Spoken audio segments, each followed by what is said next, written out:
If you look at your life and see nothing but rough edges and unfinished pieces, and you've quietly decided you're just a mess, I want you to consider this. You're not a mess.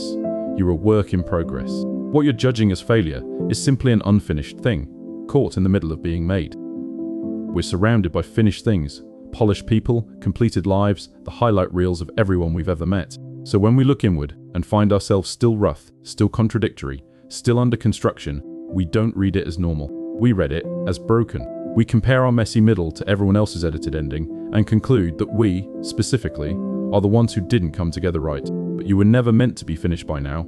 You're not a flawed final product. You're a piece still in the making.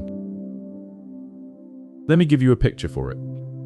Imagine walking into a sculptor's studio and finding a half-carved block of marble. There's a rough shape emerging. You can just make out a figure trying to come through, but it's surrounded by chisel marks, sharp, unfinished edges, whole sections still trapped in raw stone. If you'd never seen a sculpture being made, you might call it a disaster, a ruined block, a mess.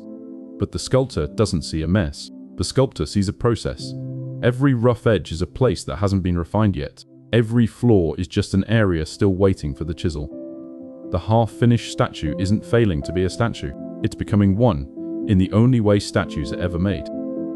So when you look at your unfinished parts, the habits you haven't fixed, the wounds you haven't healed, the version of yourself you haven't grown into yet, you're not looking at evidence that you're broken.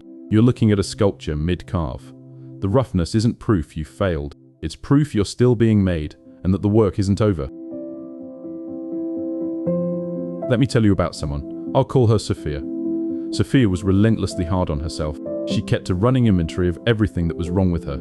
Too anxious, too disorganized, too far behind where she thought she should be by now. She looked at her life and saw a pile of unfinished projects and unhealed parts, and the verdict was always the same.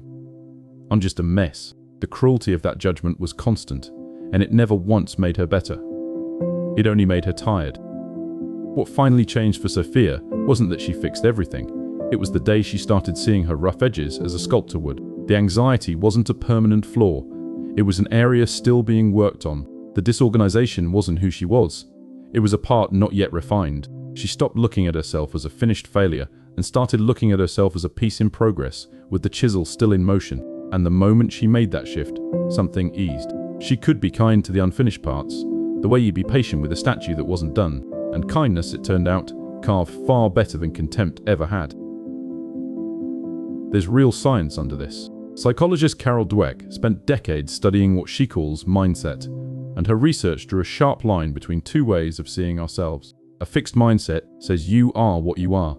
Your flaws are permanent, your limits are set, the block of stone will always be a block of stone. A growth mindset says your qualities are works in progress, capable of being developed. And her studies found that people who hold the second view, who see themselves as still being made rather than already finished, learn more, recover better, and grow further. The belief that you're unfinished isn't just gentler, it's what makes the finishing possible.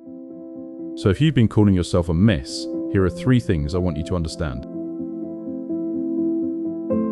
First, unfinished is not the same as broken. A mess is something that went wrong. A work in progress is something on its way to going right.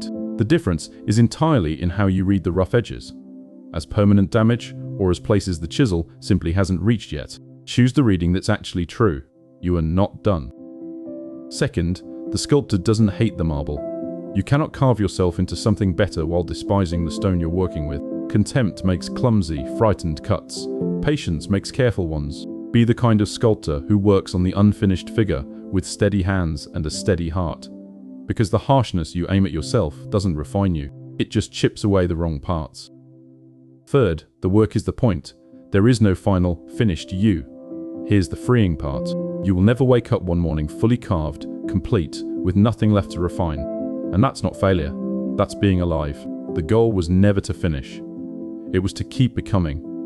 The roughness isn't a phase to get through so the real life can start. The carving is the life. So I want you to stop walking into the studio of yourself and seeing only the chisel marks. You're not a mess. You're a figure emerging from the stone, mid-carve, exactly as unfinished as you're supposed to be. Michelangelo, who knew something about sculpture, once said that he simply saw the angel in the marble and carved until he set it free. That's what's happening in you too. Not a mess to be ashamed of, but a figure being slowly freed from the rough stone of who you were. You were never a mess.